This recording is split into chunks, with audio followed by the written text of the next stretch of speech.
Après Éric le chevrier, Karine le marchand est partie à la rencontre de Mathieu, 44 ans, un éleveur de taureaux de Camargue. Son portrait a été diffusé lundi 16 mars, sur M6. Et ce participant de l'amour et dans le pré 2020 devrait en marquer plus d'un. Mathieu a été étudiant en finance, employé d'un grand groupe de vente de produits pétroliers pendant 6 ans et il a été à la tête de 3 restaurants et de 2 salons de coiffure pendant 13 ans. En 2016, sa vie a changé après plusieurs désillusions et un burn-out. Il a dû faire face à la mort de sa grand-mère, à un contrôle de l'URSSAF et en octobre 2015, on a brûlé son plus gros restaurant. Et mon meilleur ami est mort d'un cancer en 2016. 21 ans d'amitié. Il était en phase terminale, donc je me suis installé chez lui les 3 derniers mois de sa vie, a poursuivi l'agriculteur.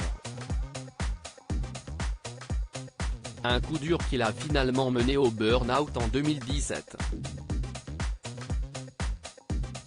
Je me suis levé un matin avec l'envie de me foutre en l'air, a-t-il confié.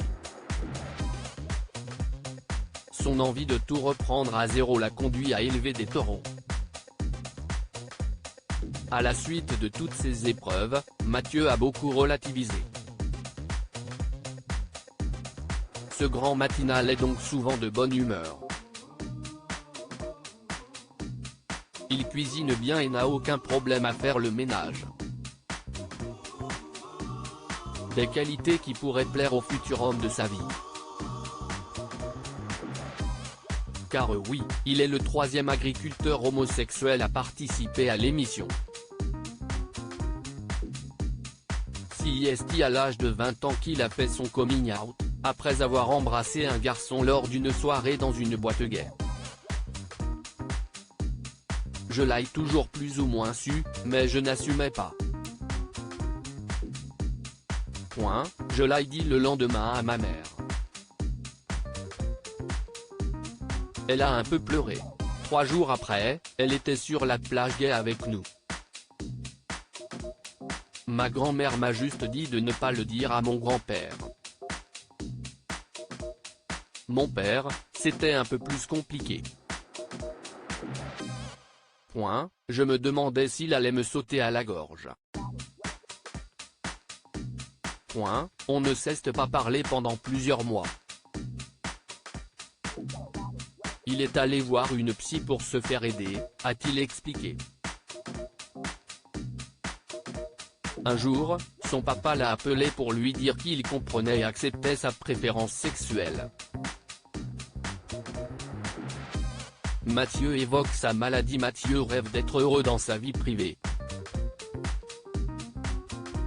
Célibataire depuis 1 an et demi, l'agriculteur, qui est un proche de Jean-Philippe Janssen, a eu plusieurs histoires amoureuses qui ont duré 2 ou 3 ans, mais aucune n'a égalé son premier amour rencontré il y a 20 ans.